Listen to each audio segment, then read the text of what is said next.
ការកូនលើកទី1នៅអាមេរិកផ្លែកមែនតើសម្រាប់ខ្ញុំទាំងពេទ្យទាំងការមើលថែកូនកាត់មកភ្លាមគេអត់ងុយទឹកឲ្យកូនទេហើយមានបតក់ភ្នែកយីទៅមុខសិតតែឈឺតែស្អែកមិនពេទ្យគេចូលមកងុយទឹកឲ្យកូនហើយកាត់កូននៅនេះអត់ចាំបាច់យកទឹកដោះគោខត់នោមអីមកអ្នកទាំងអស់គ្នាពេទ្យគេមានឲ្យមកសេតហ្មងគ្រប់សពទាំងម្ដាយទាំងកូនយើងយកតែកៅអៅសម្រាប់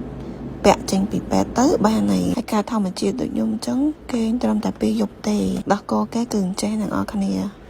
ស្រួលមែនតើតមូលហើយដាក់ក្បាលដបទៅកូនបំបានហើយមកនិយាយពីបណ្ឌិតវិញបណ្ឌិតគ្រប់សពភ្នែកតិចខួរក្បាល